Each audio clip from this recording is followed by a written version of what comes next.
ஏன் வேண்டும் நாம் தமிழர் கட்சி, அது என்னன்னு தெரிஞ்சுப்போம். நீங்கள் இங்கேருந்து நேராக உங்கள்கிட்ட ஒரு இருக்கிற இருசக்கர வாகனத்தில் மாலை 6 மணிக்கு மேலே நம்ம ஐயப்பன் கோயிலேருந்து நேராக பாடசாலை தெருவாக போனீங்கன்னா அங்கே பார்க்கலாம். இங்கே பக்கத்தில் ஒரு 2 மருத்துவமனை இருக்கும். மாலை 6 மணி ஆயிடுச்சுன்னா அந்த மருத்துவமனையில் எப்போவுமே கூட்டம் நிறைஞ்சே இருக்கும். அதுக்கு பக்கத்தில் நீங்கள் ஒரு பார்த்தீங்கன்னா மருந்தகம் இருக்கும். அதாவது மருத்துவமனையில் எழுதி கொடுக்கும், மருந்தை வாங்க ஒரு கூட்டம் இருக்கும்.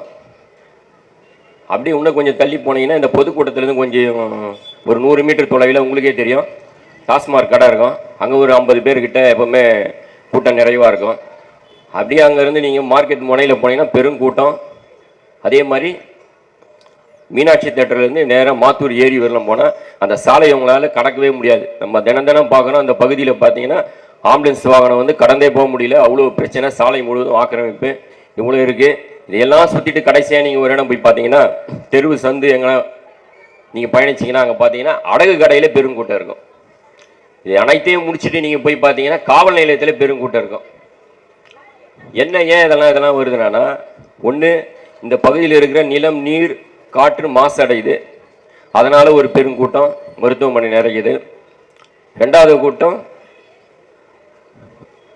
மதுவால் உடல்நலம் பாதித்து அதில் ஒரு பெருங்கூட்டம். இப்படி எங்கெங்கெல்லாம் பெரும் கூட்டம் இருக்கக்கூடாதோ அந்த இடத்துலலாம் பெரும் கூட்டம் நிறைஞ்சி வழியுது. இதிலிருந்து நமக்கு தெரிஞ்சுக்கலாம் இந்த திராவிட கட்சிகளுடைய நிர்வாகம் எந்த அளவுக்கு செயல்படுதுன்ட்டு. நீங்களே பாருங்க. அதாவது வடசென்னையில் இருக்கிற சுற்றுச்சூழல் மாசு கட்டுப்பாட்டு வாரிய அதிகாரியை போய் பார்க்குறேன். தினமலர் செய்தியில் அடிக்கடிக்கு பேப்பர் வரும், ஆயில் கழிவு வருதுன்னு. அவரை போய் கேட்டால் ஒரே வார்த்தை சொன்னார், ஏங்க இந்த மாதிரி ஒரு தொழிற்சாலையினுடைய ஆயில் கழிவெல்லாம் வந்து இருக்கு, இதுக்கு என்னங்க தடுக்கிறதுக்கு வழி இல்லையான்னு கேட்டால் அவர் ஒரு விஷயத்த சொன்னார். அதை சிரிக்கிறதா சீரியஸாக இருக்கிறதா இல்லை, வீட்டிலேருந்து வெளியேற வந்து சாமான் தொலைக்கிற அந்த ஆயிலுங்கள்லாம் வரான்றாரு. அப்பட்டமான ஒரு விஷயம். எப்படி வருது பாருங்க. அதாவது ஆயில் கழிவு வெளியேறுது, இது முழுமையாக தெரியுது. இதனால் அந்த பகுதியில் இருக்கிற மீனவ குடும்பங்கள் பாதிக்கிறாங்க. ஒன்று, இந்த பகுதியில் வந்து நீங்கள் இப்படியே போனீங்கன்னா அந்த நம்ம மணலி உயர்நிலை பள்ளியில் பார்த்தீங்கன்னா ஒரு பெரிய போர்டு ஒன்று இருக்கும். அந்த போர்டு எதுக்கு நீங்கள் பார்த்தீங்கன்னா இப்போ இயங்காமல் இருக்குது. அந்த போர்டில் நீங்கள் பார்த்தீங்கன்னா எப்பவுமே ஒரு சென்சாரில் ஒரு லெட்டர் ஒன்று ஓடின்னு இருக்கும். அது என்ன லெட்டர்னா, மணலி பகுதியில் காற்றின் தரக்குறியீடு அதில் போட்டிருப்பாங்க. அதில் எப்போ பார்த்தாலும் வந்து 65, 80 தான் இருக்கும் தரக்குறியீடு. ஆனால் இங்கே மணலி பகுதியில் வந்து கிட்டத்தட்ட 250 விழுக்காடு காற்று மாசு தரக்குறியீடு இருக்குது. இதனுடைய ஒரே ஒரு சாராம்சம் நீங்கள் எல்லாரையும் பார்த்துருப்பீங்க. இப்போ எல்லாமே வந்து அதாவது வெள்ளை நிறத்தில் மாறின்னு இருக்கும் தோலெல்லாம். அது என்ன பிரச்சனைனா மெலட்டோனியன்ஸ் குறைபாடுன்னு சொல்லுவாங்க. உடலில் வந்து அந்த ஹார்மோன் வந்து சுரக்கலைன்னா மெலட்டோனியன்ஸ் குறைபாடு இருந்தால் இந்த மாதிரி வரும். அது எப்படி இருக்குன்னா ஒரு மரபியல் சார்ந்த ஒரு நோய். அது 50,000 பேரோ 1,00,000 பேருக்கோ ஒரு ஆளுக்கு தான் வரும். ஆனால் மணலியில் நான் கிட்டத்தட்ட அதிகமாக பார்க்குறேன், கிட்டத்தட்ட ஒரு 30-40 பேருக்கு அந்த கை காலெல்லாம் உடம்பெல்லாம் முழுமையாக வெள்ளையாக வராங்க. இது என்னடான்னா இந்த பிரச்சனை ஹார்மோன் கோளாறு. நீங்கள் இன்னும் நல்லா பார்த்தீங்கன்னா இங்கே வந்து பணிபுரிகிற வட இந்திய தொழிலாளர் யாருமே அந்த மாதிரி இருக்க மாட்டாங்க. அப்போ பாருங்க எந்த அளவுக்கு இங்கே காற்றும் நிலம் நீர் மாசு அடைஞ்சிருக்குதுன்னு பாருங்க. ஒரு இந்திக்காரங்க கூட உடம்புல அந்த மாதிரி வெள்ளை தழும்போ எங்கேயும் நீங்க பார்க்க முடியாது. நீங்க பாத்தீங்கன்னா ஆளை காட்டுங்க. அப்போ அவங்க ஊர்ல எப்படி இருக்குது பாருங்க. நிலம் நீர் காற்று மாசு அடையாத அந்த நிலத்தை வந்து தூய்மையாக வைத்திருக்கும் ஒரு நிர்வாகம், அரசியல் நிர்வாகம். ஆனா இந்த நிர்வாகம் எப்படி இருக்குது, இந்த 2 திராவிட கட்சிகளும் நிலம் நீர் காற்று மாசு அடையதை பத்தி எந்த கவலையும் இல்லை.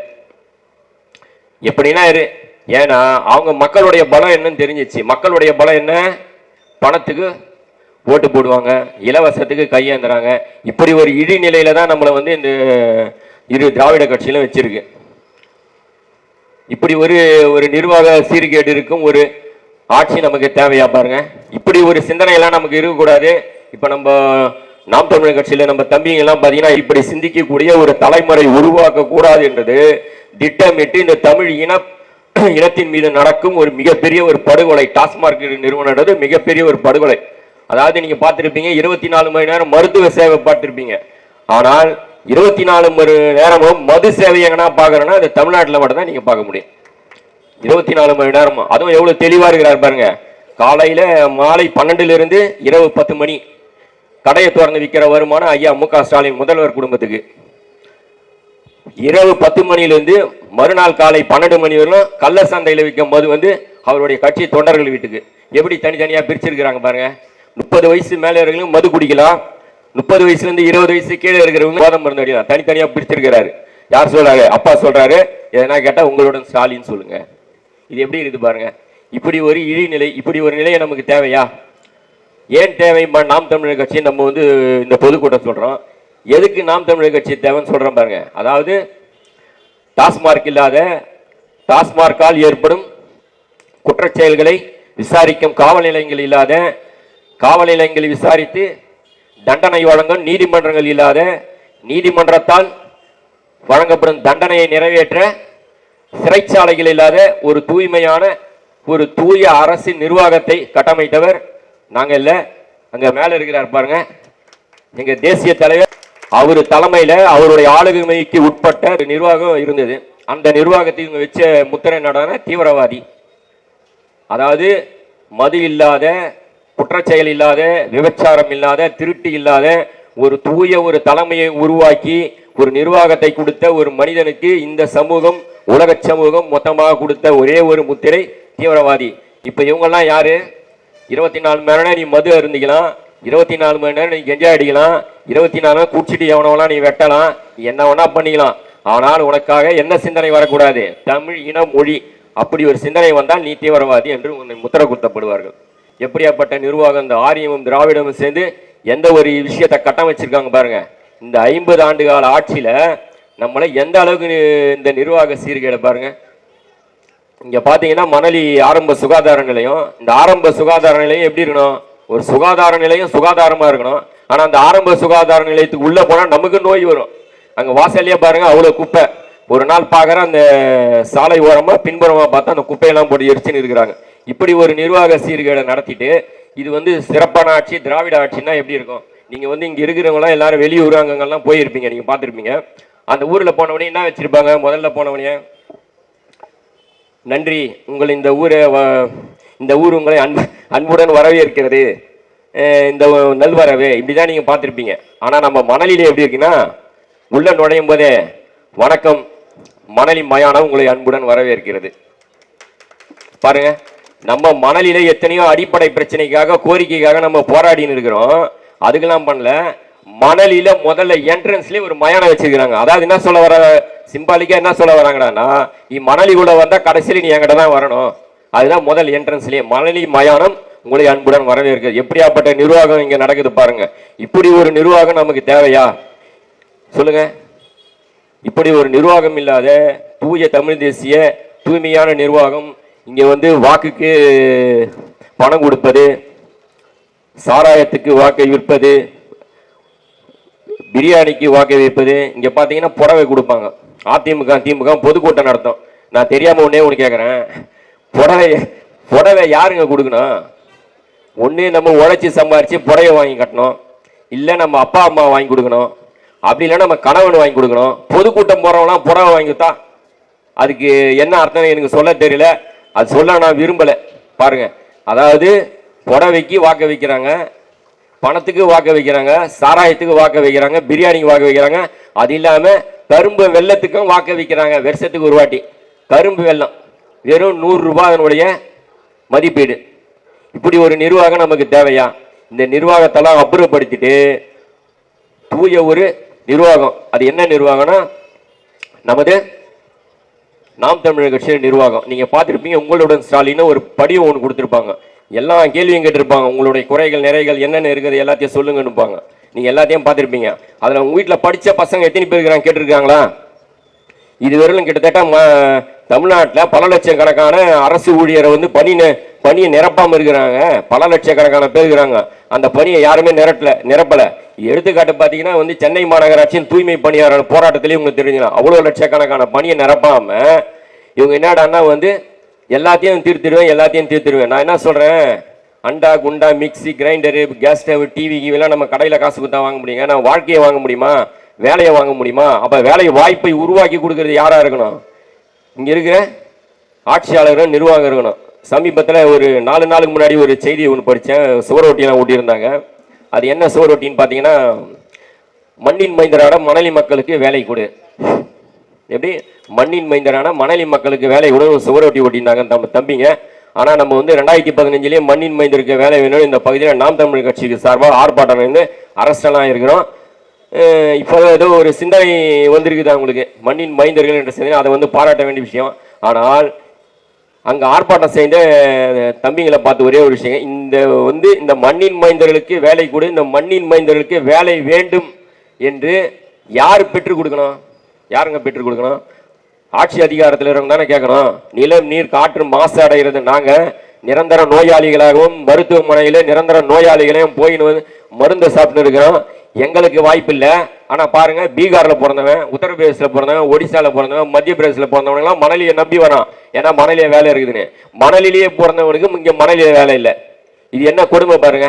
அப்போ இந்த பகுதியில் இருக்கிற ஆட்சியாளர்கள் தானே அந்த நிர்வாகத்துக்கிட்ட போய் பேசுறாங்க. ஏங்க மணல் இடித்தின் பகுதி இவ்வளோ பேர் இளைஞர்கள் வேலை வாய்ப்பு இருக்கிறாங்க, நிலம் நீர் காற்று மாசு அடையுது, நீங்கள் வெளியால வேலைக்கு வைக்கிறீங்க, எங்கள் பகுதி மக்களுக்கு வேலை கொடுங்கன்னு கேட்கணும். ஆனால் நம்ம என்ன பண்ணுறாங்க, அவங்களுக்கு தேவையானது ஒரு கட்டிங் வாங்கினேன், கூட ஒரு 10 ஐடியல் வாங்கி கொடுத்துட்டா வேலை முடிஞ்சு போச்சு, அவ்வளோதான். மணலி மக்களை ஒட்டுமொத்த வேலை கொடுத்து வாங்கினேன். ஏன்னா எதுவும் திருப்பி பேச முடியாதுல்ல. ஏன்னா 5 வருஷத்துக்கு வாக்கு பணம் கொடுத்து வாக்க மாட்டோம் வாங்கல, வாயையும் சேர்த்து வாங்கிட்டாங்க. நீ எதுவும் திருப்பி பேச முடியாது. அதிகபட்சம் நீ பேசினா ஒரே வார்த்தை தானே சொல்லுவாங்க. உங்களை என்ன சொல்லுவாங்க? காசுக்கு சும்மா ஓட்டு போட்டேன், காசு வாங்கல, பிறகு ஓவரா பேசுறேன். இப்படி ஒரு இனி நிலையெல்லாம் நமக்கு தேவையா சொல்லுங்க? அதாவது அரசு எப்படி நடத்துது பாருங்க. அரசு நடத்தும் பள்ளியில ஆசிரியர்கள் இல்லை. அது கேட்ட அன்பில் மகேஷ் பொய்யாமணி சொல்றாரு, குழந்தைகளின் பிறப்பு விகிதம் கம்மியாயிடுச்சு, அதனால தொடக்கப்பள்ளி 210 தொடக்கப்பள்ளியை மூடிட்டாங்க இந்த ஆண்டு. அது கேட்டால் அவர் சொல்றாரு குழந்தைகள் பிறப்பு விகிதம் கம்மியாயிடுச்சுன்றாரு. ஆனால் தனியார் பள்ளியில் எப்படி பிறப்பு உரிமை கொடுக்குறாங்க? மருத்துவமனை பார்த்தீங்கன்னா இடிச்சு தலைமையில ஓடுது, எலியும் பூனையும் ஓடுது, நாறுது. ஆனால் இவங்க நடத்துகிற காவேரி மருத்துவமனையும் மற்றும் இதர மருத்துவமனை பெனாமியில் நடத்துகிற மருத்துவமனை எப்படி? அதாவது அரசால் நடத்த வேண்டிய எந்த துறையும் சரி இருக்காது. ஆனால் இந்த அரசை இயக்கும் மந்திரிகளும் எம்எல்ஏகளும் அவரை குடும்பம் நடத்தும் அனைத்து துறையும் தூய்மையாகவும் ஒரு என்ன சொல்லுங்க சேவையை வழங்குதுன்னா இது என்ன? இதை திட்டமிட்டு என்ன சொல்றது? நம்ம கிட்ட இருக்கிற பொருளாதார சுரண்டல்னு அதுக்கு பேர். நம்ம உழைச்சி சம்பாதிக்கிற பணத்தை ஏதோ ஒரு வழியில் நம்ம கிட்ட சுரண்டுறாங்க. நீங்க பாத்தீங்கன்னா செய்தியில பாக்குறேன், போன வாரம் 2 நாளைக்கு முன்னாடி இந்த சைடு ஏதோ ஒரு இடத்துல 2 மாசத்துக்கு ஒரு அடி குடிநீர் விடுறாங்களாம். 2 மாசத்துக்கு ஒரு நாள் குடிநீர் விடுற போராட்டம் பண்றாங்க. ஆனா போன் போட்டா அடுத்த செகண்ட்ல வீட்டுல கேன்ல குடிநீர் வருது. அது எப்படி அது சொல்லுங்க? அப்ப தண்ணியை வியாபாரமாக்கி நம்ம கிட்ட தண்ணியை காசு கொடுத்து வாங்க வச்சு, அதுவும் எப்படி வச்சுக்கிறாங்க பாருங்க. காசு கொடுத்து நீ தண்ணி வாங்கி குடிச்சா நீ கௌரவமான குடும்பம், கார்பரேஷன் தண்ணி குடிச்சா நீ கேவலமான குடும்பம். எப்படி ஒரு உளவியல் நோயாளியா ஆகி வச்சிருக்கிறான் பாருங்க. காசு கொடுத்து நீ மருத்துவம் போய் பார்த்தீங்கன்னா, அதாவது எங்க குடும்பம் நடத்த மருத்துவமனையில் போய் நீ மருத்துவம் பார்த்தா நீ கௌரவமான குடும்பம், நீ கார்பரேஷன் ஆபீஸ்ல போய் மருத்துவமனையில் போய் மருத்துவம் பார்த்தா நீ ஒரு கேவலமான குடும்பம். காசு கொடுத்து நீ போயிட்டு நாங்கள் நடத்தும் பெரும் உயர்தரமான பள்ளியில் நீங்கள் உங்கள் பிள்ளைகளை சேர்த்தா நீ கௌரவமான குடும்பம், நீ அரசு பள்ளியில் நீ உன் பிள்ளைய சேர்த்தா நீ ஒரு கேவலமான குடும்பம். ஒரு உளவியல் நோயாளியாக்கி நம்ம கிட்ட பொருளாதாரத்தை சுரண்டுறாங்க பாருங்க. இதுதான் இந்த திராவிட கட்சியினுடைய நிர்வாகம். ஒரே ஒரு விஷயம் தாங்க இதில், இந்த திராவிட கட்சி நமக்கு என்ன பெரிய மாற்றத்தை ஏற்படுத்தி இருக்குன்னு சொல்லுங்க. அதாவது கட்ட அடுப்பில் எரிஞ்சு நின்னோம், இனி கரண்ட் அடுப்பில் எரியிறோம். இந்த மாற்றத்தை தவிர வேற எந்த மாற்றமும் நடக்கலை இங்கே. அதுதான் முதன்மையான மாற்றமா இருக்குது. கட்ட அடுப்பில் எரிஞ்சுன்னா இப்போ சுவிட்சு போட்டால் கரண்ட் அடுப்பில் எரியிறோம். இந்த நிலையெல்லாம் மாற்றணும் தான் இப்படி நாம் தமிழர் கட்சி இந்த நிலத்துக்கு இந்த மண்ணுக்கும் மிக பெரும் தேவையா இருக்குது. பாருங்க, நம்ம ஆட்சியின் வரைவு அறிக்கையை நீங்க பாத்தீங்கன்னா, தூய மருத்துவம், தூய கல்வி, தூய குடிநீர், இருக்க இருப்பிடம், அதாவது மனித தேவையின் 5 அடிப்படை தேவை என்னென்னவோ அது மட்டும்தான். மற்றபடி எந்த ஒரு இலவசம் இல்லை. மக்களை என்ன படுத்துறோம்? தூய கல்வியை கொடுத்து அவங்களுக்கு அறிவு வளர்ச்சியை ஏற்படுத்தி அதில் இருந்து அவங்களுக்கு ஒரு தொழில் கல்வியை ஏற்படுத்தி தொழிற்சாலை உருவாக்கி அவன் வேலை வாய்ப்பு உருவாக்குறான். இப்படி ஒரு ஆட்சி முறை தேவையா? இல்லை உனக்கு அண்டா கொடுக்குறேன், குண்டா கொடுக்குறேன், டெவசா கொடுக்குறேன், ஆனால் வேலை வாய்ப்பு மட்டும் பணம் எவன் 5 லட்சம் 10 லட்சம் கொடுப்பானோ அவனுக்கு தான் நான் வேலையை கொடுப்பேன்ற ஆட்சி தேவையா? சிந்திச்சு பாருங்க. இந்த அதிமுகவும் திமுகவும் ஓட்டு போட்டீங்கன்னா நம்ம குழந்தைங்களுக்கு சோத்துல விஷம் வச்சு கொடுக்கறதுக்கு சமம். ஏன்னா இந்த ஆட்சி நிர்வாகத்தை அவங்க 2 பேர் தான் ஆட்டி பண்ணிட்டு இருக்கிறாங்க. இப்போ புதுசா ஒருத்தர் வந்திருக்கிறாரு, நேற்று பேசினாரு, ஒரு ஹவர் மைக்கு பிடிச்சி பேசினாரு, பயங்கரமா பேசியிருந்தாரு. என்ன சொல்றாருன்னா, அதாவது நாம் தமிழர் கட்சி 15 ஆண்டுகளாவது தொடங்கி ஐயா கருணாநிதி அவர்களை பார்த்துட்டோம், அம்மையார் ஜெயலலிதா அவர்களை பார்த்துட்டோம், ஐயா ஓபிஎஸ் அவர்களை பார்த்துட்டோம், ஐயா எடப்பாடி பழனிசாமி அவர்களை பார்த்துட்டோம், ஐயா மு.க. ஸ்டாலின் அவர்களை பார்த்துட்டோம். 15 ஆண்டுகளாக மக்கள் கூட மக்களாக நின்று களத்தில் போராடும் எங்களை இதுவரை ஒரு விபச்சார ஊடகம் எந்த ஊடகமும் காட்டல. இன்னொருத்தர் முன்னாள் முதல்வர் போன பிரிவில் ஐயா ஸ்டாலின் அவர்கள் செஞ்சதை இன்னைக்கு செய்யறாரு. ஊர் ஊராக சொல்றாரு, இந்த மாதிரி இருக்கு, இந்த மாதிரி ஆட்சி குறை இருக்கு, கெஞ்சாவே இருக்குது, கள்ளச்சாரம் இருக்குதுன்றாரு. ஒரு முன்னாள் முதல்ல அவரை காட்டல. நேத்து ஒருத்தர் வராரு, அவர் இட்டு வந்து இந்த ஒட்டுமொத்த விபச்சார ஊடகம் காட்டுதுன்னா இது யாருடைய கட்டமைப்புன்னு நினைக்கிறீங்க? திமுகவுடைய பெனாமி அவர். அதாவது மக்கள் கட்ட இருக்கும் அதிருப்தி ஓட்டுகள், அதாவது அதிமுக திமுக அல்லாத மூன்றாவது ஒரு கட்சி நாம் தமிழர் கட்சி என்ற ஓட்டு போயிடக்கூடாது. அப்ப மும்முனை போட்டி இருக்கு. இந்த மும்முனை போட்டியை 4 முனை போட்டியாக்கி ஒட்டுமொத்த அதிருப்தி ஓட்டையும் வாங்குறதுக்கு டிஎம்கே செட்டிங் பண்ணி விட்ட ஒரு ஆள் தான் அவர். ஆனா நம்ம ஆளுங்க என்ன சொல்றாங்க, அவர் வந்தா சிறப்பான ஆட்சி கொடுப்பாங்கன்னு. அது அவருடைய விஷயம் போக போக தான் தெரியும். இந்த பொதுக்கூட்டத்தின் வாயில கடைசியாக அவர்கிட்ட கேட்டுக்கிறேன், அவர் கட்சிக்காரர்கிட்டையும் கேட்டிருக்கேன், தற்சார்பு பொருளாதாரம் என்றால் என்ன எப்படின்னு. அவர் கட்சிக்காரோ இல்லை அவர் கட்சியில் வந்து உயர் பொறுப்பில் இருக்கிறவங்களோ இல்லை அவர் விஜய் இருக்கிறாரு அவரே வந்து தற்சார்பு பொருளாதாரம் என்றால் என்னன்னு விளக்கம் கொடுத்துட்டாருன்னா அடுத்த பொழுதுக்கூட்டத்தில் இதை பற்றி அடுத்து பேசுவோம். நன்றி, வணக்கம். நாம் தமிழர்.